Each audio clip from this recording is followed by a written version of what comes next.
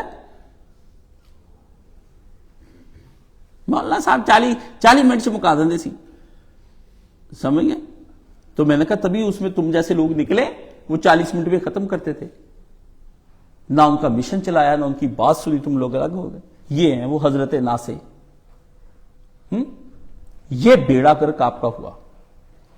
کچھ نے پھر یونان اور روم سے علم لے لیا, کچھ جعلی محدثین, وہ محدث بنا تو پھر بادشاہ نے سو کے بتاؤں کیا کہا, اس نے کہا جب تک امام احمد بن حنبل, اس دور کے امام وہ تھے جب وہ یہودی نے حدیثیں پھیلائی تھی, اور یحییٰ بن معین یہ بھی اس دور کے امام تھے, جب تک یحییٰ بن معین اور امام احمد بن حنبل جیسے زندہ ہیں, یہودیوں تمہارے اس دجل اور فریب کو وہ کھولتے رہیں گے, حدیث الگ صحیح کر دیں گے, جھوٹی حدیث الگ کر دیں گے. سچے محدثین بھی آئے, امت ماری گئی, امت نے جزوی کام لے لیے. اب امت کو چاہیے تھا حکمت کا باب کھولنا. اب آپ دیکھ لیں کہ آپ کو کیا پڑھایا جاتا ہے. ہمارے مسلمان سائنسدان کیا پڑھایا جاتا ہے, اور آپ بڑے شکر سے پڑھتے ہیں جی ابن الحیثم نے کیمرہ بنایا, بیرونی نے یہ کیا, اندرونی نے یہ کیا ہے. اب یہ پڑھتے جابر بن حیان یہ کرتا رہا ہے, ابو بکر زکریا رازی یہ کرتا رہا ہے, قاسم ظاہری نے آپریشن کرنا سکھا. سارے کریڈٹ ہم سے لے بھی, آپ کون سا صحیح کر رہے تھے, آپ بھی تو غلط ہی کر رہے تھے. اب آپ کے تاج الاولیاء کوئی بھی نہیں ہے, آپ کو یہ سائنسدان, یہ سارے لفنگے بس سب. پھر بیان دوں گا, پھر شور مچ جائے گا پوری دنیا کے اندر. جائیں ان کے حالات زندگی نکال کر پڑھیں, آپ کو تو پتہ ہی نہیں ان کے حالات زندگی کیا ہے. کیمسٹری پہ اتنی کتابیں لکھنی, فزکس پہ اتنی لکھنی, جب انہوں نے روم اور یونان والوں کی وہی چیزیں, لائبریریاں تو جی ہم نے لائبریریاں بنائی, لائبریری تو اسکندریہ کی بھی تھی, الیگزینڈر نے بنائی ہوئی تھی, مصر کی بھی تھی, یونان کی تھی, روم کی, ساری دنیا کی لائبریریاں تھی. تو اس وقت انہوں نے, ان لائبریریوں نے ان کو نبی جیسا کام کیوں نہیں دیا, اللہ کو نبی کیوں بھیجنا پڑ گیا ان لائبریریوں کے اندر. تہذیبیں تھی جی, یونانی, رومی, چینی, 5 تہذیبیں دنیا پہ راج کر رہی تھی رسول اللہ صلی اللہ علیہ وسلم کے دور میں. اللہ نے ادھر نبی نہیں بھیجا, یہ عرب میں بھیج دیا, ادھر چلنی نہیں تھی نا. یہی بات ہے, انا للہ و انا الیہ راجعون. میری تو یہ بات, میں تو سوال پوچھتا ہوں کہ یہ آتے رسول اللہ صلی اللہ علیہ وسلم اگر روم میں اور یونان میں اور چائنا میں جو اتنا بڑا ہے, عربوں کا تو چھوٹا سا مکہ تھا, 10,000 کی بادیاں تھی, بندے سمجھا لیے, پتا تو ادھر چلنا تھا, معجزے ادھر دکھاتے, ہونا تو یہ تھا. پھر آپ جیسے بندوں سے پوچھتا ہوں کہ یہ سچے نبی کی علامت ہے, چونکہ آپ نے اصول دین سمجھے نہیں, آپ پاؤں سے نکل جاتے ہیں. چک والی فون استاد جی وہ تو یہ کہہ رہا ہے. میرے جیسے جھوٹی باتیں کرنے والے کی, یہ اعتراض کرنے والے کی آپ باتیں نہیں سنتے, اپنے دین کی حفاظت نہیں کر پاتے. پھر ان میں سے ایک گروہ ایسا بھی اٹھا جس نے حکمت کو, بہت تھوڑا سا رہ گیا, اس نے حکمت کو اندر داخل ہو کے ٹرانسفر کرنا شروع کیا, اس پر کام کرنا شروع کیا. وہ پھر اٹھے, انہوں نے ایسی کتابیں لکھی, لیکن وہ کتابیں کبھی آپ نے پڑھی نہیں, وہ گم ہی ہو گئی, کیونکہ رواج پڑ گیا. جائیں کتابیں جا کر دیکھیں, کتابیں دارالسلام کی خوبصورت چھپی ہے, پر علم و حکمت کی ایک بات بھی نہیں ہے. حکمت کیا ہے؟ حکمت یہ ہے کہ جو آپ کو اتنا جوش عمل کے اندر ابھار دے کہ آپ کر گزرے اللہ کے دین کے لیے. عمل میں, بات نہیں, باتیں تو یہ سارے کر رہے ہیں. تو پھر اللہ تعالیٰ نے جب یہ حکمت اٹھی تو پھر اللہ نے سزائیں نازل کی. دو کیا کی؟ اب آؤ اس مسئلے کی طرف. یہ جو ان کانوا من قبل لفی ضلال مبین, بے شک اس سے پہلے تم کھلی ہوئی گمراہی میں تھے, جس گمراہی کے لیے کوئی دلیل نہیں دینی پڑتی, یہ اللہ تعالیٰ نے بتایا. اس آیت کے ترجمے کے تحت اب سزا بیان کرنے لگا ہوں. پہلے اللہ نے کیا کیا؟ لقد من اللہ علی المؤمنین اذ بعث فیہم رسولا من انفسہم یتلو علیہم آیاتہ ویزکیہم ویعلمہم الکتاب والحکمہ. یہ تو اللہ نے کہا میں نے کیا تم پر احسان، جس کی میں نے پوری آپ کو وضاحت کر دی. تو آپ نے امت نے چھوٹے چھوٹے ٹکڑے لے لیے اس میں سے. ٹھیک ہے، اب یہ 2 ہو گئی. اللہ نے کہا ان کانوا من قبل لفی ضلال مبین، اس سے پہلے تم ایک ایسی گمراہی میں تھے جس کی دلیل دینے کی ضرورت نہیں ہے. تو پھر جب امت نے اپنے نبی کی یہ چیز، یہ حکمت والی چیز قرآن کے اندر سے جو قرآن میں موجود تھی اس کو ضائع کر دیا، تو امت پھر کہاں پہ جا کے کھڑی ہو گئی؟ پھر پہلے والی حالت میں کھڑی ہو گئی جو احسان کرنے سے پہلے تھی. ادھر ہی کھڑی ہو گئی. قرآن ہی مسئلہ بتا رہا ہے، قرآن ہی احسان بتا رہا ہے، قرآن ہی تشخیص کر رہا ہے، قرآن ہی دعائی دے رہا ہے، قرآن ہی پرہیز بتا رہا ہے. یہ اللہ کا کلام، اتنی سی بات ہے. اور 2 آیتیں ہیں، 164 نمبر 1 آیت ہے صرف سورہ آل عمران کی. ایک آیت میں سارا کچھ، ساری کہانی. اس کو کہتے ہیں حکمت، جس کا میں 2 گھنٹے سے بیان کر رہا ہوں.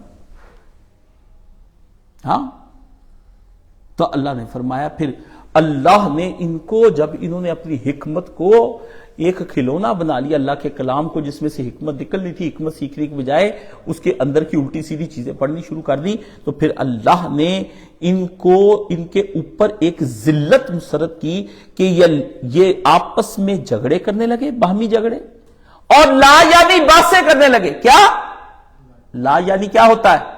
یعنی وہ ہوتا ہے جس کا مطلب ہو، اور لا یعنی جس کا کوئی مطلب نہ ہو. جیسے مانی، ادھر سے نکلا لا یعنی. لوگوں سے ہم کہتے ہیں یہ لا یعنی ہے، وہ کتنی دیر بارے وہ کہتا ہے نہیں لا یعنی نہیں ہے. پھر میں نے کہا اچھا، میں پھر کہتا ہوں یہ میری طبیعت خراب ہے، چائے پلا دیں، میں جانا ہے. اللہ کے بندے، جس کو کوئی 2 لفظ دیے اس نے اس لفظوں کو رگڑا ہی نہیں. جیسے سکریچ کارڈ کرتے ہیں نا تو نیچے سے نمبر نکلتا ہے جائز کا، اسی طرح اس کو رگڑنا پڑتا ہے، نیچے سے پھر نکلے گا مانی. جب رگڑو گے نہیں تو مانی گا. اور رگڑنے کے لیے تدبر چاہیے، کئی گھنٹے کی بحث چاہیے. پہلی دفعہ ہی سنتے ہیں اور پہلی دفعہ ہی ہم سے جھگڑ پڑتے ہیں. ہم کہتے ہیں ہٹو یار، تم نے تو کبھی یہ بحث سنی بھی نہیں تھی، یہ میرے منہ سے سن کر تم علامہ بن رہے ہو. مجھے پتا ہوتا ہے جس سے میں مخاطب ہو رہا ہوں، تو مجھے پتا ہوتا ہے اسے کتنا پڑھا ہے، مجھے سارا پتا ہوتا ہے. یہ جھوٹ بول رہا ہے، اسے کتاب نہیں پڑھی، یہ جھوٹ بولتا ہے. صرف سنی میرے منہ سے پہلی دفعہ، صاف کبھی میں نے پہلی دفعہ سنی، میں اس پہ غور کروں گا. ٹھیک ہے، تو لا یعنی. پھر سزا آئی. سزا دیکھو کیسی عجیب و غریب ملی. اللہ نے پھر یہ کیا کہ حکمت کی جگہ پر اب ساری نبی علیہ السلام کی خلافت کے، حضرت علی کی خلافت کے بعد پھر کیا ہوا، پوری امت کے اوپر اللہ نے ایک لعنت مسلط کی جس کا نام فلسفہ ہے. کیا نام ہے اس کا؟ فلسفہ. یونانی، ایرانی، رومی علم، سوشل سائنسز. سوشل سائنسز ایک لعنت دی اللہ نے. جیسا کہ اللہ پاک نے کہا، انہوں نے من اور سلوے کی قدر نہ کی اور کہنے لگے ہم نے کیا کھانا ہے؟ ساگ پات، کھیرے، ککڑیاں، پیاز جن کی منہ سے بو آتی ہے. وہ من اور سلوہ خوشبودار تھا، جنت کے میوے تھے، کھاتا تھا ٹھنڈک پہنچتی تھی، دل کو راحت آتی تھی. یہ پیاز کھا کے پیٹ بھرے ہوئے، ہوائیں خارج کرے، کسے ہوئے پیٹ، گندی بدبو. اللہ نے اپنے اندر بدبو ڈالنے کو پسند کیا اور اللہ سے کہا یہ کیا ہم تمہیں دے رہے ہو ہمیں؟ تو ان کو پھر فلسفے کی گہرائیاں، ایسے بیٹھے اوپر دیکھ رہے ہیں، علم کی برگساں آ گیا، یہ جی ہیگل آ گیا، نیچے آ گیا. او جی جیڑا کوئی لمبی گل تور تار کے ادھر ادھر لے جائے، بس تین چوری سمجھ نہیں آنی، بڑی معرفت کی گل ہے، یہ تیرے پلے کی گل نہیں. بھئی کتے، یہ کون سا علم ہے اللہ کا نبی کلام کرے سب کو سمجھ آئے؟ یہ بدماش بڈھا حرامی بات کر رہا ہے اور تجھے تو کہتا ہے اس معرفت کی کیڑی گل ہے؟ کیڑا تو پی رہ گیا جڑا کہتا تینوں سمجھ نہیں آنی؟ میرا نبی بولے تے بدواں تے پتھراں تے جانوراں نوں سمجھ آوے، تے ڈاکواں تے زانیاں نوں گل سمجھ آوے، تے چوراں تے بدماشاں تے گنڈیاں نوں سمجھ آوے. اے پیر بولدا تے کہندا کہ اے معرفت دیاں گلاں تینوں سمجھ نہیں آنیاں. یہ خطیب بولتا تو کہنا تجھے سمجھ نہیں آنی. پیر بولے تو کہ سمجھ نہیں آتی، خطیب بولے تو سمجھ نہیں آتی، استاد جی کہہ رہے ہیں سمجھ نہیں آتی. اللہ اللہ اللہ اللہ اللہ، پیارا نبی بات کرے تو میں کہتا ہوں چھوٹے سے چھوٹے درجے کے بندے کو سمجھ آئے، اندھے عبداللہ ابن مکتوم کو سمجھ آ جائے، جس نے اپنے پر حجاب ڈالے ہوئے تھے ابو جہل کو بھی سمجھ آئی ہے۔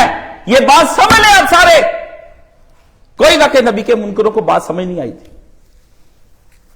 ابو لہب کو بھی آئی ہے، ولید اور عقبہ اور شیبہ کو بھی آئی ہے، امیہ کو بھی ہے، سب کو بات سمجھ آ رہی تھی رسول اللہ کہہ کیا رہے ہیں، یہ نبی پکار کس چیز کے لیے رہا ہے، یہ ہمیں بتا کیا رہا ہے، اس کی دلیلیں کس قدر واضح ہیں، سب کو سمجھ آ رہی تھی، پر دل اندر سے دہل رہے تھے کہ اپنے اپنے ذاتی، سیاسی، دینی، خاندانی تعصبات چھوڑنے پڑیں گے، نبی کے پیچھے لگنا پڑے گا، ہم وقت کے امام ٹھہرے، یہ نبی ہمیں مقتدی بنانے لگا، آپ امام بننے لگے، میں تمنی نہیں، پیو نہیں کہتا ساری زندگی، تو یہ کوئی اچھی بات ہے؟ یہ ہوا آپ کے ساتھ، سب کو سمجھ آئی، جتنی بلال کو آئی اتنی ابو جہل کو سمجھ آئی، الحذر از دین مصطفیٰ الحذر، ابو جہل کی فریاد علامہ اقبال نے لکھی ایک جگہ پہ، کہتا مصطفیٰ کے دین سے اللہ کی پناہ، یہ جو بتاتا ہے وہ تو بہت کچھ کرنا پڑ جاتا ہے، وہ تو بہت کچھ کرنا پڑ جاتا ہے، وہ تو سارا کچھ ہی چھوڑ دینا پڑتا ہے، وہ تو بڑا کام خراب ہو جاتا ہے، وہ تو بیویاں بچے، وہ پھر انہوں نے مانی، مان مون کے ہجرتوں پہ چلے گئے، چھوڑ چھاڑ گئے، کوئی بہانہ نبی کے سامنے نہیں بنایا، چھوڑ چھاڑ کے چلے گئے، ان کا ٹھیک ہے، اگر ماننے کی یہی قیمت ہے کہ علاقہ کا چھوڑ دیا جائے تو ماننے کی قیمت دیں گے نا، یہی قیمت ہے کہ بیوی بچے چھوڑنے پڑے، مال و دولت چھوڑنا پڑے، عہدے چھوڑنے پڑے، اور کھولتا ہوا ایک تیل ہے جس میں چھلانگ لگائے تو لگائیں گے نا، جب کہہ دیا سو کہہ دیا، اللہ نے کہا، انہوں نے کہا اللہ زینہ آمنوا ثم استقاموا، انہوں نے کہا لے نبی ہم ایمان لے آئے، اب تو ہمیں مستقیم پائے گا، یہ بات ہم نے تیرے سامنے کر دی، اور پھر پایا، دنیا نے دیکھا وہ یار نبی کے ساتھ ہی پڑے ہیں، جاؤ جا کر دیکھو جنہوں نے اپنے یار کے ساتھ یاروں نے وفا کر کے دیکھی، وہ مسجد نبوی میں ادھر نبی سو رہا ہے، سامنے اس کے پردے میں جنت البقیع میں یار سارے سو رہے ہیں، نبی نے ان کو دور نہیں کیا، وہ نبی سے نہ اس وقت دور ہوئے نہ اس وقت دور تھے، پتہ نہیں بقیع میں کیا کرنے جاتے ہیں، وہ تو یاروں کی، وفاداروں کی، جان نثاروں کی ایک فوج پڑی ہوئی آرام کر رہی ہے، یہ ان کا یار پڑا نبی محبوب، یہ وہ پڑے ہوئے ہیں، جو کہا تھا وہ حق نبی نے ادا کر دیا، جو انہوں نے کیا انہوں نے کر دیا، دونوں نے ایک دوسرے کی بات کو مانا اور سہارا دے دیا، اللہ نے پھر سزا دی پوری امت کو، chemistry, physics, bio science, science اور اسلام، سائنس اور یہ سائنس اینڈ ٹیکنالوجی میں ترقی کرو، سائنس یہ کرتی، بس سائنس وحی کے متبادل ہو گئی، اور سائنس میں وحی کو ڈھونڈنے لگے، وحی میں سائنس نہیں ڈھونڈی، کوئی سیاستدان، سائنسدان، پھر پڑھ کے کتنے سائنسدان مسلمان ہو گئے، سب سے زیادہ امریکہ کو سائنس آتی ہے، کتنے لوگ پھر ایمان کیوں نہیں لے کے آئے، ملکہ برطانیہ سے زیادہ کس نے پڑھی ہوگی، چارلس سے کس سے پڑھی ہوگی، یہ بادشاہوں نے، پیوٹر نے کتنی پڑھی ہوگی، یہ چائنا والے اتنے ذہین ہیں، یہ آپ کے نبی کو کیوں نہیں مانتے، جن کی معیشت سے آپ اس قدر مرعوب ہیں، سمجھ گئے؟ پھر اللہ نے آپ پر یہ لعنت مسلط کی، یہ مسکنت و ذلت قرآن مجید میں آتا ہے کہ ہم نے یہودیوں کے اوپر مسکنت اور ذلت نازل کی، دنیا کے اندر مار کھاتے پھریں گے، رول جائیں گے، اللہ نے کہا گلیوں کے پتھروں کی اور کتوں کی کوئی عزت ہوگی مگر ان کی نہیں ہوگی، یہ پہلی ایک سزا اللہ تعالیٰ نے نازل کی، اور پھر دوسری سزا اللہ تعالیٰ نے آپ کے نظام سیاسی کو توڑ کر آپ کو ملوکیت دے دی، اور بادشاہتوں کے نیچے پھر آپ کچھ رہ گئے، آپ پھر امریتیوں کے جبر اور استبداد کا نشانہ بن گئے پوری امت، اس کو توڑنے کے لیے حسین ابن علی اٹھا، اس ملوکیت کو، اس کو پتا تھا کہ حکمت ہاتھ سے جا رہی ہے، سارے صحابہ کرام اس وقت کس پر تھے، کتاب پر کھڑے تھے، عبداللہ بن عمر بھی کھڑا تھا، عبداللہ بن زبیر بھی کھڑے تھے، یہ کتابیں پڑھتے تھے، حکمت پر پھر اس وقت ایک آدمی اور اس کے 72 ساتھی کھڑے تھے، حکمت، پھر جانے دو، اس راستے کو روکو، اور آج تک صرف ایک پاکستان یا بنگلہ دیش کے علاوہ ڈیموکریٹک باقی ساری دنیا کے اندر جا کے دیکھ لو کہ ہاں تمہیں ذلت نصیب نہیں، تو ادھر سے تم اوپر تمہارے حکمت کو چھوڑا تو فلسفے اور دنیا کے سائنسی علوموں نے قبضہ کر لیا تمہارے، اور تم نے اس کے لیے دلیلیں گھڑی، قرآن گھڑے، حدیثیں گھڑی، ان کا غلط استعمال کر کر کے تم لوگوں نے دکھایا، اس کا صحیح فہم نہ لیا، اور ادھر سے پھر تم پہ ملوکیت اور آمریت تم پر آ گئی۔ یہ تمہارے ملک کے سیاسی میں جو نظم اس کا درم برم ہے، یہ کیا ہے؟ اور کیا دو چیزیں تم سے چھین لی امت سے؟ امت سے پھر دو چیزیں چھین لی، ایک حکمت اور دوسری خلافت۔ فلسفہ حکمت کی جگہ پر آ گیا، ملوکیت خلافت کی جگہ پر آ گئی، چھین لیا اللہ تعالیٰ نے۔ اور 14 صدیوں تک سے اب تک امت بھٹک رہی ہے، اور یہی طرف بھٹکتی رہے گی۔ یہ کاشف علی کا دعویٰ ہے، میرے دعوے کو کوئی بندہ جھٹلا کر دکھائے، بھٹکتی رہے گی۔ 2014 میں کہا تھا عمران خان کے ساتھ نہ جاؤ، 16 والا بھی کلپ بندے نے شیئر کر دیا، 22 24 جو میں کہتا ہوں وہ ہوتا، 10 سال پہلے جو کہا تھا وہی کچھ ہو رہا ہے، ہمیں پتا ہے۔ ہم قرآن کی حکمت سے بندہ تلاش کرتے ہیں کیا ہے، ہمیں کوئی ورگلا نہیں سکتا کہ یہ نہ کہے کہ میں یہ فلاں آدمی ہوں جو تمہارے نجات دہندہ بن کر آیا ہوں۔ اب کیا ہوگا؟ اب ایک ہی صورت ممکن ہے کہ اگر تم خلافت چاہتے ہو تو پہلے کس کو لے کر آؤ؟ حکمت کو لے کر آؤ، حکمت کو لے کر آؤ۔ وہ جو دارالسلام میں بنانے جا رہا ہوں، وہ جو دارالہجرہ جس میں 3 ہوں گے یا 5 اور چھٹا ان کا کتا، میں جانتا ہوں سب کو کہ کون میرے ساتھ، منافقوں کی جماعت پہ میری آنکھ ہے۔ رسول اللہ کو منافقوں نے مارا ہے، مومنوں نے نہیں، سمجھ گئے؟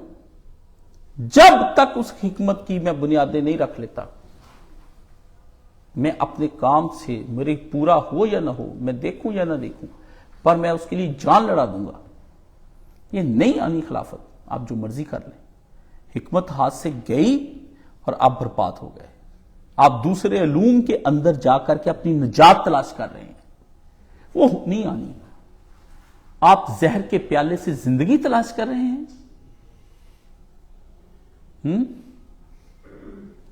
پیالوں کے پیالے پیتے ہیں اور کہتے ہیں زندگی مل جائے، دم گھٹنے والی چیزیں پی کر آپ کہتے ہیں کہ میری آکسیجن بحال ہو جائے۔ آپ اضطراب والی دوائیاں کھا کے سکون چاہتے ہیں، ہاں؟ آپ اپنے خورشید پر پردے ڈال کے آپ چھوٹے چھوٹے ننھے دیوں سے اپنی زندگی کو چمک دمک دینا چاہتے ہیں۔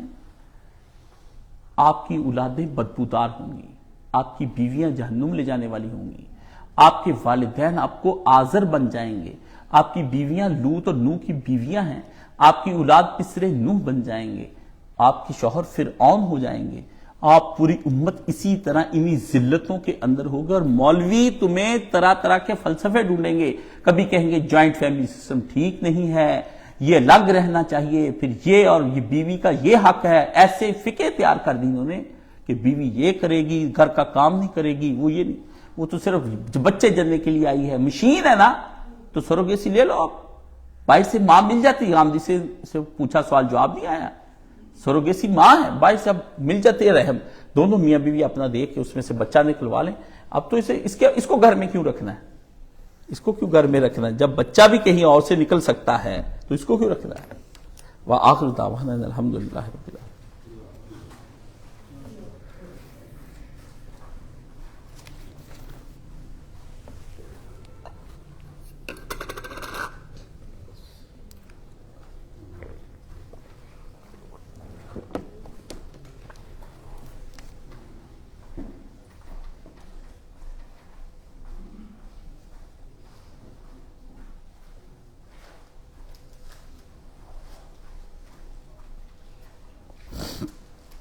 الحمدللہ والصلاة والسلام علی رسولہ الکریم وعلی آلہ وصحبہ اجمعین، اما بعد فاعوذ باللہ من الشیطان الرجیم، بسم اللہ الرحمن الرحیم۔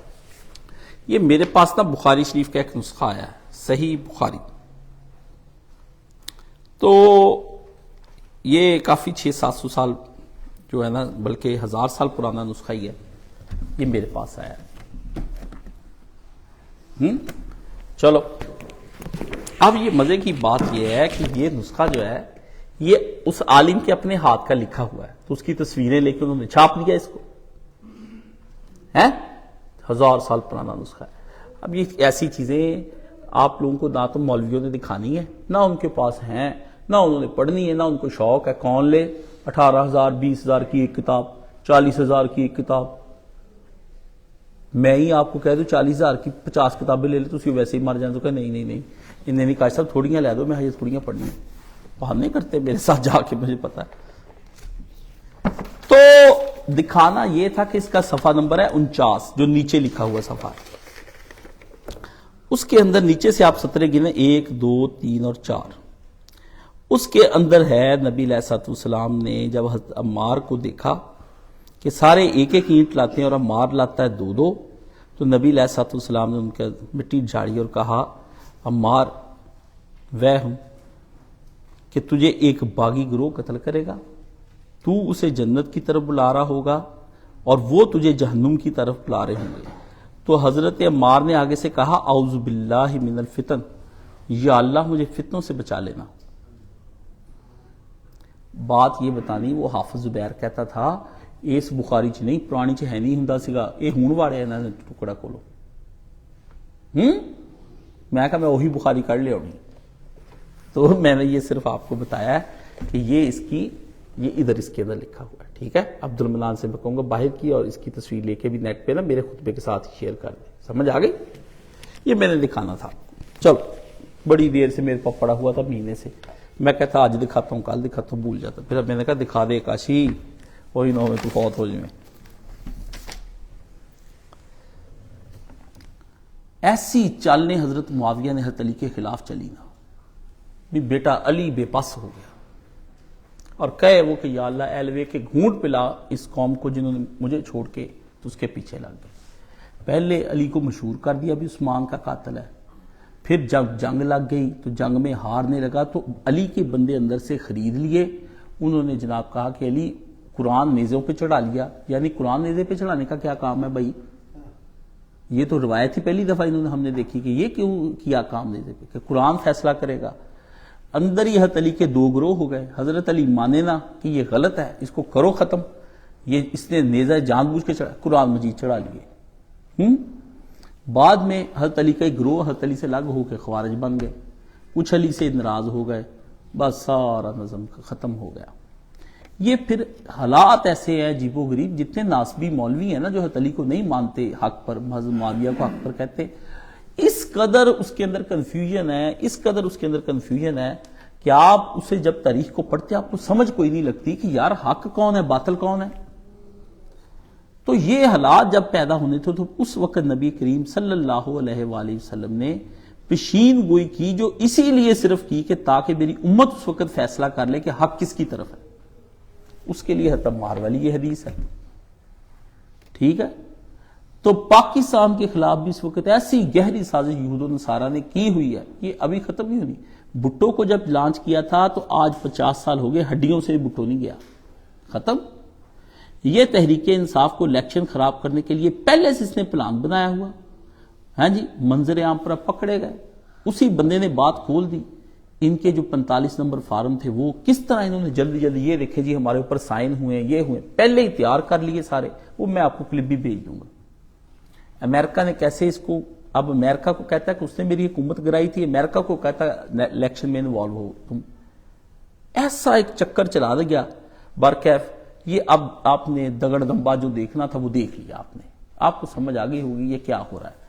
اللہ کے بندے، یہ سازشیں کافروں کی آپ کی سمجھ میں کہاں، پورے ملک میں انتشار ہو گیا، گھر گھر لڑائی پڑ گئی، کوئی ادھر ہو گئے کوئی ادھر ہو گئے۔ یہ الیکشن اپوزیشن کی حضرت علی نے حضرت ابوبکر صدیق کے مخالفت میں کھڑے ہوئے، جہاں مشورہ ہوا وہاں مشورہ دیا، کبھی انتشار نہیں کیا۔ کوئی بات ہے عمر فاروق کو جب کہا کہ تمہاری جان، فرمایا نہیں تیری جان ضروری ہے۔ یہ اسلامی اپوزیشن ہوتی ہے، یہ نہیں ہوتا پورا ملک کھڑکا دو۔ بہت انہوں نے کیا اور ایک ایسا الیکشن ترتیب دے دیا کہ مجھے تو لگتا ہے یہ الیکشن اب دوبارہ ہوگا، اب نہ ہوا 1.5 سال کو ہو جائے 2 سال کو ہو جائے، کیونکہ یہ لولی لنگڑی حکومت پہلے ہی اس نے کہا تھا کہ ایک پارٹی ایسی ہونی چاہیے جس کے پاس سارا نظم و نسق ہو، جس کو کوئی بلیک میل نہ کر سکے کہ ہم الگ ہو رہے ہیں، کیونکہ ملک جس نازک صورتحال سے گزر رہا ہے وہ نازک صورتحال۔ چلو کوئی اس انہوں نے بات نہیں کی، نون لیگ بھی بیٹھی سارے۔ اب یہ آپ سمجھ لیں کہ نواز شریف کا یہی کہنا تھا اپنی پارٹی کے اندر کہ ہم نے حکومت نہیں لینی، اس کا پہلے بھی بیانیہ یہی تھا کہ جب عمران خان پہ تحریک عدم اعتماد آئی تھی اب بھی اس نے یہی کہا، مگر نون لیگ کے اندر شین لیگ جو ہے نا، شہباز شریف والی لیگ، یہ زیادہ مضبوط حصہ ہے۔ وہی حضرت علی والا گروہ کہ حضرت علی نے کہا تھا جنگ نہ روکنا، معاویہ سے لڑو، پر انہوں نے کہا وہ قرآن اٹھا لیے جی، انہوں نے ملک ڈوب رہا ہے، پارٹی تباہ ہو جائے گی، یہ نہ ہو جائے گا، تو انہوں نے پھر اس نے تو حکومت پہلے بھی نہیں لینی تھی۔ یہ سمجھتے ہیں کہ یہ شاید، میں کئی جمعوں میں کہہ چکا ہوں کہ اس نے اب وزیر اعظم نہیں بننا، یہ پہلے کی باتیں اب کی باتیں نہیں ہیں، کیونکہ وہ تیسری دفعہ بھی جب 2013 میں آیا تھا تو اسے کہا تھا شہباز شریف نے، اسے کہا میں نے وزیر اعظم نہیں بننا، اسے کہا نہیں آپ ہوں گے، ذرا ایزی ہو جائے گا ملکوں سے بات کرنا، تو وہ تو پہلے بھی قائل نہیں تھا، ابھی بھی اس سے پیچھے۔ مولوی فضل الرحمان نے کہا میں نواز شریف سے کہتا ہوں کہ حکومت نہ لے، ٹھیک ہے، نواز شریف کی اب چلتی نہیں بھائی، وہ تھوڑے سے بندے ہیں اب اس گروپ کے اندر، یہ ایک برائے نام جماعت زندہ رکھنے کے لیے، اس لیے یہ جو شین ہے نا، نواز شریف کا بیانیہ مزاحمت ہے، یہ شہباز شریف اور اس کے ساتھیوں کا بیانیہ مفاہمت ہے کہ مفاہمت کر کے چلے۔ مفاہمت میں پہلے بھی کیا کھٹ لیا اور اب کیا کر لیا۔ اب کفار نے جو ابھی تک دیکھ لے کہ نتائج آ رہے ہیں، اور 45 فارم جو ہے اس کا کپڑا ہی کپڑا پہلے ہی تیار کر لیے 45 فارم، اور پھر اس بندے نے کہا ان کی ویڈیو روکے تو صحیح، روکی ویڈیو تو اس کے اندر سے دیکھا کہ سائن ہی نہیں ہوئے، پر ایسے دکھائی جا رہا، دیکھو 45 فارم اسی لے لیا ساڑھا نام میں۔ یہ مجھے جب عمران خان نے کہا نا کہ 8 فروری کو دنیا کو لگ پتا جائے گا کیا ہو رہا ہے، آپ کو پتا میری نظر زیادہ دوسرے کے بیان پہ ہوتی ہے، یہ کیا آپ سازش کریں گے، تو انہوں نے پھر سازش ایک گھڑی، اربوں روپے کی انویسٹمنٹ کی ادھر سے کافروں نے، اور وہ امریکی ادارے نے کھول دیا، اب سارا بیانات آ گئے، اور ادھر منافقین مثل ملک ریاض کے اور 2 نمبر صافی حامد میر، یہ وہ سارے جعلی رزلٹ ساری رات اناؤنس کرتے رہے، جب ابھی آیا نہیں آپ کا کیا کام ہے؟ آپ چپ رہے، جب وہ گورنمنٹ کے پاس جائے گا سارا کچھ۔ اسی لیے آج ابھی تک رزلٹ جو لیٹ ہیں وہ اس لیے نہیں کہ دھاندلی ہو رہی ہے، وہ کہتے ہیں وہ آنے تو دے، تحقیق تو کر کے دیکھے کیا ہو رہا ہے، ٹھیک ہے۔ اب انہوں نے اگر کوئی ترتیب دیا یا جس طرح بھی ترتیب اسٹیبلشمنٹ نے دیا، پھر آپ کو یہی کچھ ہی کرنا پڑے گا۔ کیا 2 باتیں اس میں ہوں، ایک تو میں نے کہہ دیا الیکشن دوبارہ ہوں گے اگر آئندہ دیکھ جلدی ہو جانے، دوسرا میں آپ کو کہتا ہوں کہ جو بھی سنبھالے گا سوائے بدنامی کے کچھ نہیں لے گا۔ تحریک انصاف کو بھی پتا ہے کہ یہ بدنامی ہے، ملک ٹھیک نہیں ہونا، زرداری کو بھی پتا ہے، اس لیے وہ نون لیگ کو آگے لگا رہے ہیں۔ اس میں پھر بھی جو نون لیگ نے بہت منہ کالا کرایا اپنا اور کروانا ہے دوبارہ، لیکن یہ ان کا حوصلہ ہے کہ ان لوگوں نے پھر بھی کہا کہ ہم اپنے وطن کے لیے، نون لیگ کو اب مرنا ہوگا، بعض جینا نہیں پڑتا، بعض اوقات اپنے مشن کے لیے مرنا بھی پڑتا، یہ ختم ہو جانی ہے، کیونکہ عوام میں مقبولیت جو ہے وہ حالات کے بدلنے سے ہوگی، حالات اب یہ بدلنے نہیں، 10 20 25 سال نہیں بدلنے۔ میں نے آپ کو یہ وہی ریاست مدینہ بننی نہیں ہے، یہ قائد اعظم بنا کر گیا ہے، یہ بن چکی ہوئی ہے، جیسے مدینے میں منافقین بھی تھے، ہے مسلمان تھے پر منافقین، کفار بھی تھے، یہ پہلے کی بنی ہوئی ہے، یہ وہی کفار اور منافقین کا گٹھ جوڑ ہے اس ملک کے اندر، کہ جو اس ملک کے اندر اسلام نہیں لانا چاہتے۔ ایک بات تو نواز شریف نے پھر اب مرنا قبول کر لیا، سیاسی طور پر نواز شریف کی موت ہو گئی، وہ شہید ہو گیا، سمجھ گئے؟ اس لیے فیصلہ اس نے اچھا ہی کیا کہ میرا کیا ہے 10 سال جیوں گا 5 سال، لیکن کاشف جو کہتا ہے نا کہ صلاحیت ہے ان میں، صلاحیت کی بات کوئی بندہ نہ کرے، یہ تو قرآن مجید میں صاف کہتا ہے کہ کوئی خود کو پاک صاف نہ کرے، یہ قرآن کی آیتیں چھوڑ دیں کسی جماعت کی، میں تو سراج الحق کی چھوڑے، میں حافظ سعید کی نہیں دیتا قسم، میں تو اپنے نہیں دیتا، آپ چھوڑیں صالحیت کیا چیز ہے، وہ اس کی تو ہوا بھی نہیں لگی اس ملک کو۔ تو وہ میاں نے کہا کہ میں تو بننا نہیں، تو بھی آگے ہو کہ میرا بھائی کر لے کہ ملک کو اگر تم لوگ سنبھال سکتے، یہ بن جانا ہے۔ پر اگلی میری بات، لولی لنگڑی کٹی اور پھٹی، وہ بلیک میل زرداری نے کرنا ہے ان کو، وہ بلیک میل کرنا ہے کہ آپ سوچ نہیں سکتے، اور یہ جماعت فنا کے گھاٹ اتر جائے گی، سمجھ گئے؟ اور آدھی اتار دی انہوں نے، اور یہ نہ کہ ہار ان کی نہیں ہوئی، ہار ان لوگوں کی ہوئی ہے جنہوں نے اس ملک کے اندر ایک باصلاحیت جماعت کو آنے سے روکا۔ یہ نہ کہ پی ٹی آئی نے بہت ووٹ پڑے، 1.5 کروڑ اگر ان کو پڑا ہے تو 4.5 کروڑ ادھر بھی پڑا ہے، ان کی جنہوں نے ان کو پسند نہیں کیا، سارا ووٹ ایک طرف ہے، سمجھ گئے؟ یہ فساد والی جماعت انہوں نے جو ملک کے اندر کر دیا ہے نا، پہلے سے پلان بنایا ہوا تھا، اللہ ان کے ساتھ۔ باقی آپ پنجاب ہے جی، وہ مریم نواز کو بنا دیا جی، عورت کو بنا رہے ہیں، تیری ماں بھی گھر عورت ہی ہے، حکمران ہے جی، اس پہ گامدی کا موقف بھی سن لے جا کے، ٹھیک ہے؟ عورت کو بنا دیا جی میں نے اس لیے ووٹ نہیں دیا، میں نے فلانے کو، تو جڑا حاجی ہے نا میں جانتا ہے، سمجھ گئے؟ اپنا ذرا منجی تھلے پنجاب جی کہتے ڈانگ پھیر کے دیکھی تو کتنا بدکار ہے، تو سوشل میڈیا جو تو گند کھولتا ہے، جس نے یہ اعتراض کیا یہ اس کو کہہ۔ باقی آپ سمجھ لیں ہم نون لیگ کے لوگ چونکہ ہار گئے ہیں، آپ کو پتہ جب یہ لوگ ہار جاتے ہیں نا تو ڈپریشن میں چلے جاتے ہیں، یہ تربیت نہیں ہوئی کارکنوں کی کسی جماعت کی بھی۔ اب پی ٹی آئی والے کرتے ہیں ان کا تضحیک، ان کا مذاق، ان کا تمسخر اڑاتے ہیں، ان کو چڑھاتے ہیں، ان کا ٹیمپر ہو جاتا ہے لوز۔ تو یہ بڑے جو اہل حق بنے پھرتے ہیں نون لیگ والے، یہ سوشل میڈیا چھوڑ دیں اور سیاست بھی چھوڑ دیں۔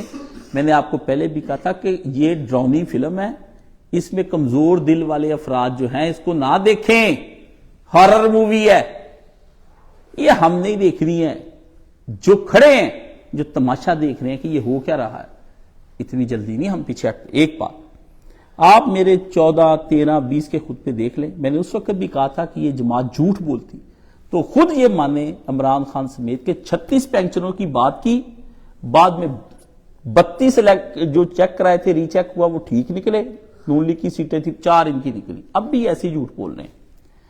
تو یہ اپنا کا باقی رہ گیا امین گنڈا پور، نفرت کی وہ سیاست یہ آدمی کرے گا جو بزدار نے کیا ہے نا، یہ کے پی کے کہتا ہے نا پٹھان ہوتے ذرا باغی کی طبیعت کے، ان کی تربیت نہیں ہوئی اس قوم کی، ادھر جیسے ہمارے جنوبی پنجاب کی تربیت نہیں ہوئی، تو یہ لوگ بس کہتے ہیں کہ برباد ہو جاؤ، جو ترقی آپ چاہتے ہیں یہ نہیں، یہ کہتے 2 وقت کا ہمیں کھانا ملے، ادھر ادھر ہو ذلیل ہو جائیں گے۔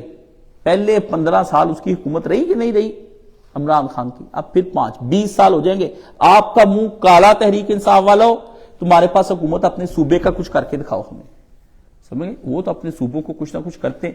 باقی یہ پنجاب والوں کو میں صاف بات بتا دوں، کوئی علاقائی تعصب نہیں بارنا چاہتا، لیکن ایک بات یاد رکھیں، یہ پنجاب پٹھانوں کے ہاتھ میں نہ دیں، ایک بات، اور نہ یہ ایسے لوگوں کے ہاتھ میں دیں کہ کل کو پھر آپ کو پچھتانا پڑے، یہ کے پی کے سے بھی برا آپ کی شہر کا حال پنجاب کا کر دیں گے۔ وہ اگر زرداری سندھ میں ڈٹا بیٹھا تو ادھر تو کم سے کم آپ کو وفاق میں پتہ نہیں کیا ہونا کیا نہیں ہونا۔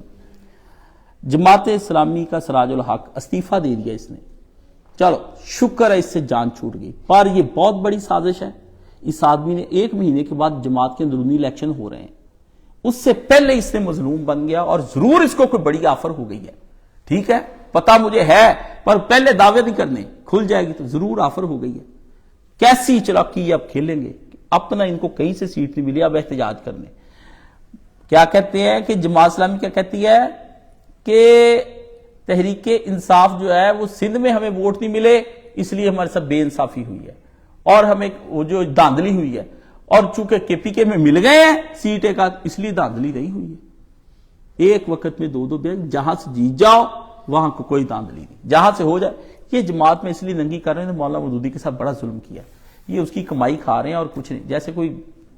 اچھا ایک دوست کہتے تھے ایک نوجوان علم سیاست سیکھنا چاہتا ہے، ہاں میری جان علم سیاست پڑھنے سے پہلے اعلیٰ درجے کا مجتہد بن، مجتہد سارے دینی علوم کو ختم کرنے کے بعد 15-20 سال کی تپسیا کر، پھر وہ جو تو کہتا ہے نا حضرت میرا بڑا دل چاہتا ہے کہ میں ابو ہریرہ، وہ جو آپ کہتے ہیں کہ میرے دل میں ہے ابو ہریرہ والا کہ 2 پیالے نبی سے سیکھے، ایک سیاست کا ایک اس کا، یہ بیٹا تم متحمل نہیں ہو سکتا۔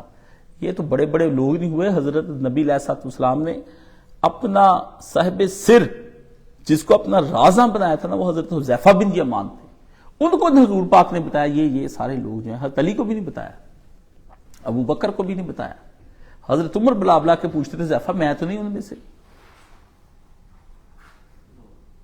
سمجھ گئے؟ کوئی بندہ ہوتا ہے بندہ، تو وہ بیٹا حسرتیں بڑھ دعا کیا کر کے تو کوئی نیک ہی ہو کے مر جائے، بڑی بات ہے، تو علم سیاست مجھ سے نہ پڑی، ٹھیک ہے نا۔ یہ مولانا مودودی مجتہد تھے، سیاستدان بنے، پھر بھی غلطیاں کر گئے۔ اب جو جماعت کا امیر مجتہد نہیں، اس لیے تو غلطیاں پے در پے کر رہا ہے، زیرو علم بھی نہیں، یہ جو مولانا مودودی کے بعد آئے، طفیل ہو، یہ بعد میں ہو، سراج الحق منور، جذباتی لوگ، سیاسی لوگ ان کے پیچھے لگ گئے، ساری غلطی ان کی، برباد کر دیا جماعت اپنے۔ باقی میں نے یہ ایک آدمی کا مجھ سے سوال، دوست ہی ہیں یو کے، وہ مجھے پوچھتے ہیں کاشف صاحب آپ نے یہ میرے کلپ بھیجے انہوں نے تو وہ طاہر القادری صاحب کی جماعت کے ساتھ بھی، چلو ہمارے بھائی ہیں نا سارے، تو مجھے کہتے ہیں کاشف صاحب آپ مجھے بتائیں پھر حل کیا ہے؟ آپ تو ہر دفعہ کہی جاتے کہ یہ نہیں ہونا، یہ نہیں. آپ کے پچھلے کلپ بھی میں دیکھ کے حیران ہو گیا. حیران سب نہیں ہونا ہے. میرا خطبہ یہ سن کے بھی آپ دیکھیں کہ حکمت جب تک لوٹے گی نہیں فائدہ کچھ نہیں. یہ ایک مولانا مودودی رحمۃ اللہ علیہ نے کتاب، چھوٹا سا کتابچہ بناؤ اور بگاڑ، بہت شاندار ہے. یہ مولانا صاحب نے 10 مئی 1947 کو دارالسلام نزد پٹھان کوٹ مشرقی پنجاب کے ایک ایسے جلسے سے خطاب کیا جس میں مسلمان بھی تھے، سکھ بھی تھے اور ہندو بھی تھے. اور یہ وہ زمانہ تھا جس میں سارے پنجاب میں آگ لگی ہوئی تھی اور تباہ کاریاں تھیں اور انسانی طریقہ دردناک باب بن چکا. مولانا نے ایک تقریر کی بناؤ اور بگاڑ، ایسی شاندار. مولانا اسحاق صاحب کہتے تھے یہ رٹ لو، یہ سمجھا دو. کاشف علی تقریر میں نے پوری زندگی اس پہ لگا دی ہے. ٹھیک ہے، اس لیے مولانا صاحب کے جو وہ ماننے والے جو تحریک انصاف کو ووٹ دیتے اور مجھے کہتے ہیں کاشف صاحب نواز شریف کا نام نہ لے، وہ جی بچپن سے نواز شریف کے عشق میں مبتلا ہے. تو میرے بچپن سے نہ رہ کے آیا ہوں جدہ کہانیاں دیکھو میرے خلاف تبصرے کیسے کرتے ہیں. میں کہنا تو نفرت سے مبتلا ہے. لو یہی گل کہنی ہے، ایک دعویٰ تیرا تے ایک میرا، ہوں دلیل تو تیرے کو بھی ہے نہیں. ہاں جی، مجھے مولانا نے کراس کویسچن کے ذریعے جو سیاست سمجھائی میں تو اسی پر ہوں. ٹھیک ہے، بلکہ وہ میں نے کلپ بھی شیئر کیا. مجھے ایک بندہ کہتا 2008 میں پتہ نہیں کیسے انہوں نے کہہ دیا تھا شیر کو ووٹ دو، تو 2013 میں ان کی رائے اور تھی. میں نے پھر وہ 13 والا جو میرے ساتھ بیٹھے اس میں انہوں نے کہا لوگ نواز شریف کے پیچھے پڑے رہتے ہیں، اپنا تو مولوی دیکھتے نہیں، ہم کیا کرتے. اصلاح کیسے ہو؟ آخر کے 4 صفحے، صفحہ 30 سے لے کے 31 32 چھوٹے چھوٹے ہیں، 38. یہ 2 صفحے اگر بڑے ہونا تو 3 صفحے بنتے. کوئی بندہ کاش ان کو سمجھ کے پڑھ لے، گروپ میں اس کی تصویریں لے کے بھیج دے، پی ڈی ایف میں بھی چھوٹا سا، میرا خیال 10 منٹ اور 15 منٹ میں بھی کوئی بیٹھ کے اس رسالے کو، لیکن انڈر لائن کرے، اس کے نوٹس بنائے اور پھر مجھے آ کر بتائے. اس میں مولانا نے کہا کہ اس مرحلے پر آپ کے دل میں یہ سوال خود بخود پیدا ہوگا کہ اصلاح کی صورت کیا ہے، تو اس کا جواب دینے کے لیے میں حاضر ہوں. وہ دماغ تھا اللہ کے بندے، جس نے علامہ اقبال کو اپنی علمیت کا قائل کر لیا، وہ دماغ تھا کوئی. ٹھیک ہے، اس پہ پھر مولانا صاحب نے لکھا امید کی کرن. پھر لکھا کہ پہلا قدم کیا ہوگا، دوسرا کیا ہوگا. 4 قدم مولانا نے بتائے. اب نہیں وہ میں نے بتانے، وہ اس لیے بتانے گھر جا کے آپ پڑھیں، اس کی فوٹو کاپی لے کے دیں. یہ ایک مولانا مودودی جب الیکشن ہار گئے نا بہت بری طرح، مولانا کو پھر اندازہ ہو گیا. یہاں پہ ہمارے ایک نقوی صاحب آتے تھے، وہ مولانا مودودی کے ساتھ رہے ہیں.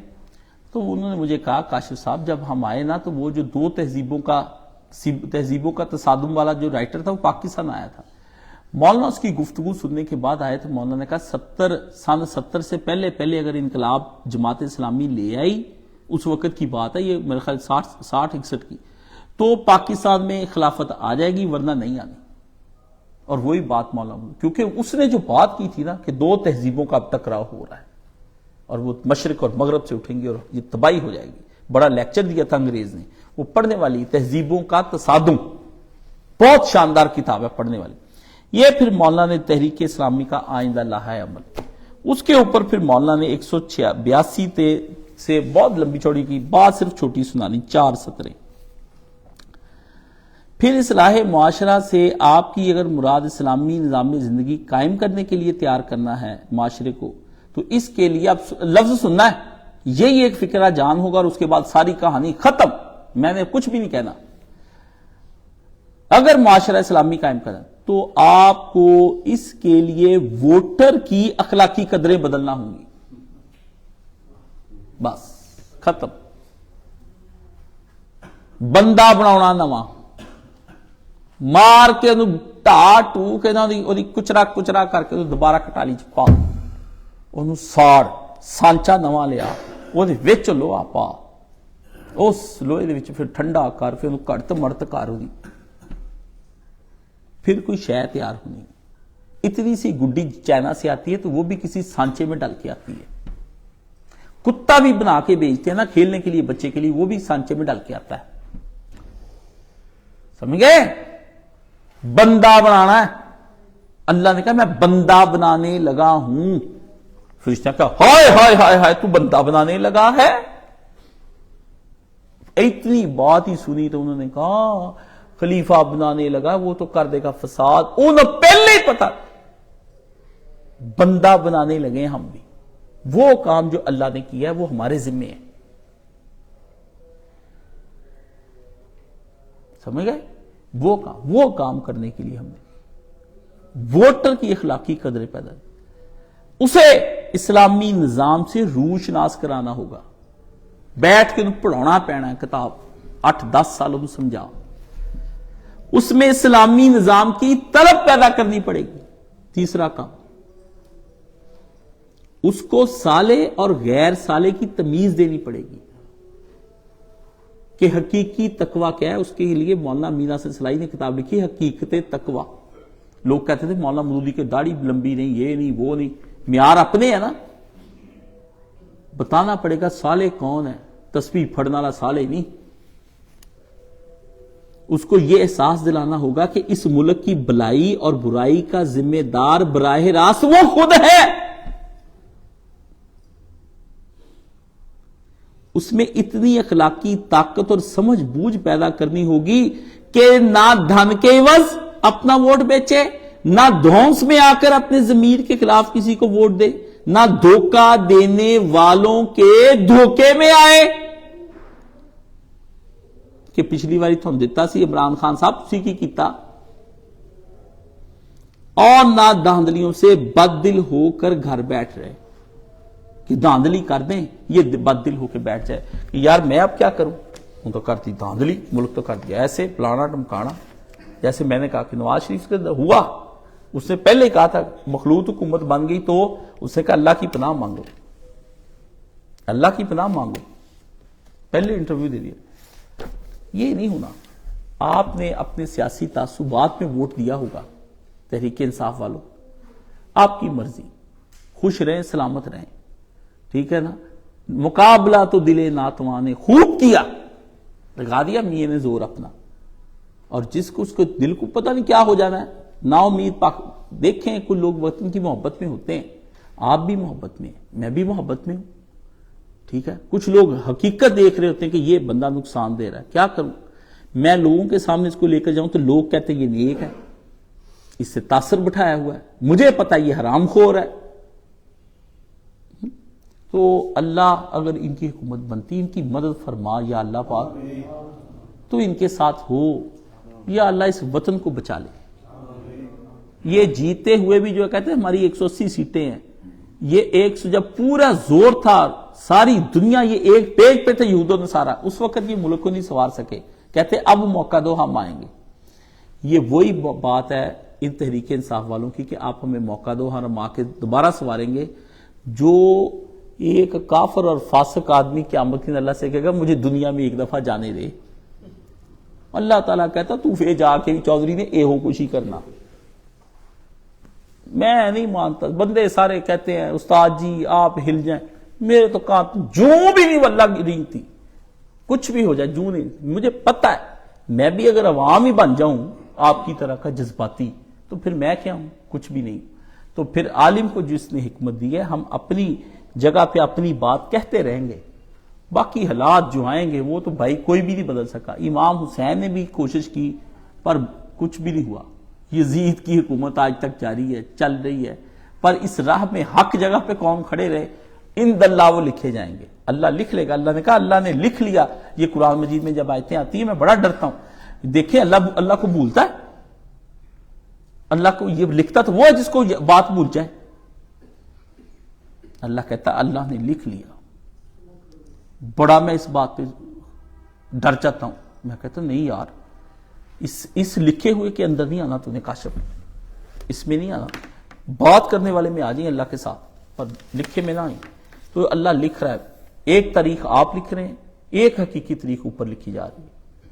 مجھے کوئی سیاسی تعصب نہیں، یہ نواز شریف بھی کل بدل جاتا ہے چلا جاتا ہے تو میں بھی بدل جاؤں گا، میرا کیا ہے، میں بھی کہہ دوں گا میاں کو ووٹ مت دینا، اس کو ووٹ دینا حرام ہے، جو اس کو ووٹ دے گا وہ جہنم میں جائے گا، میں بھی یہ کہہ دوں گا، ہاں میں بھی کہہ دوں گا۔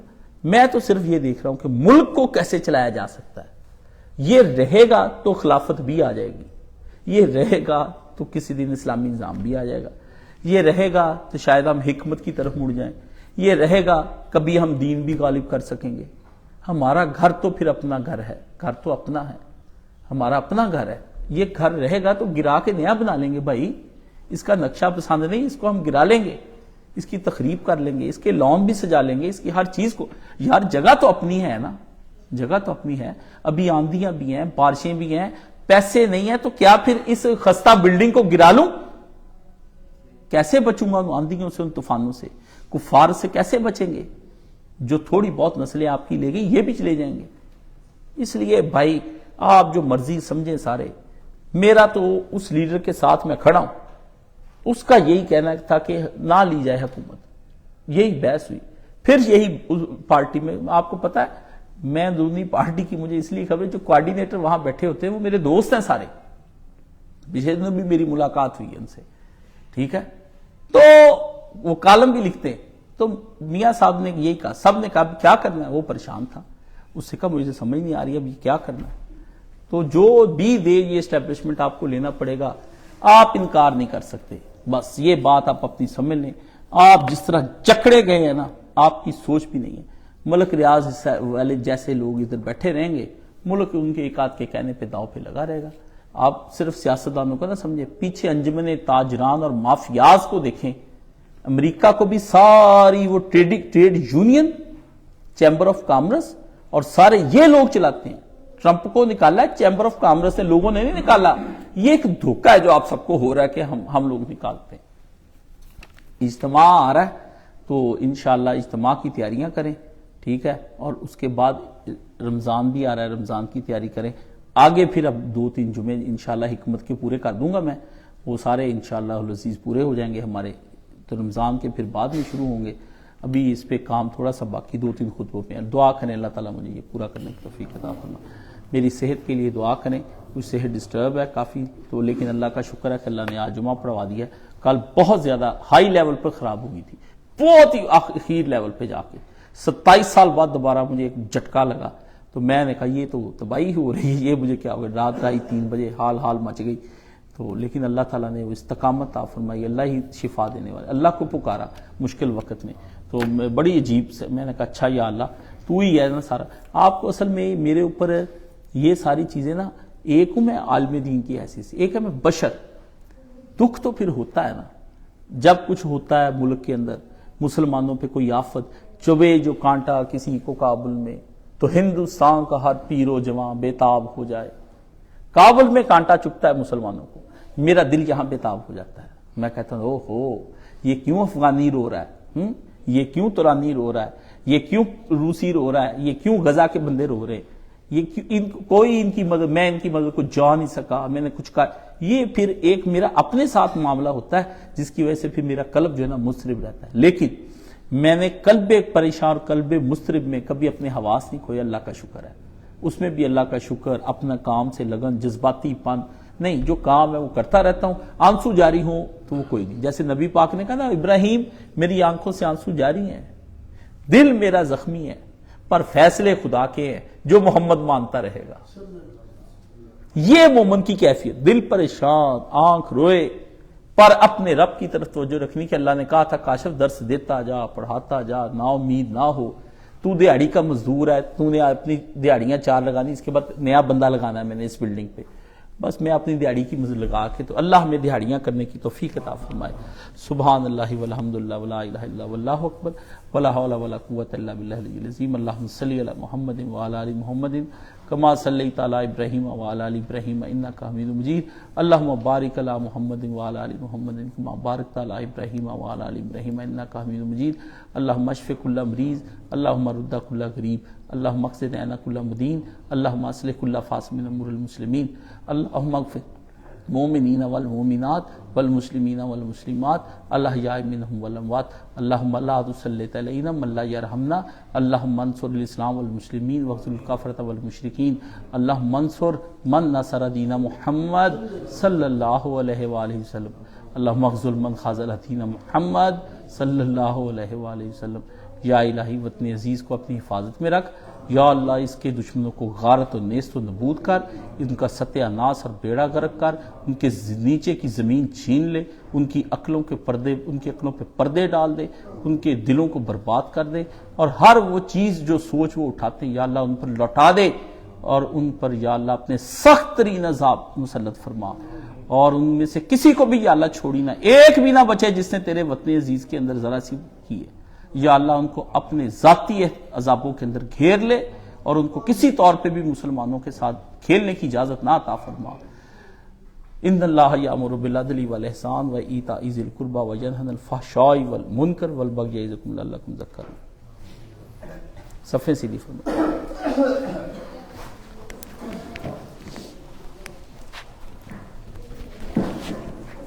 آؤ جی آؤ، یہ دوویں نمازاں پڑھا دیو کٹھیاں ہی، گھر جا کے کوئی نہیں پڑھ دے، روٹی کھان لگ جاندے کہ بیگم روٹی لیا، کاشف بڑا لمبا خطبہ کرتا، وہ بھی پڑھا کے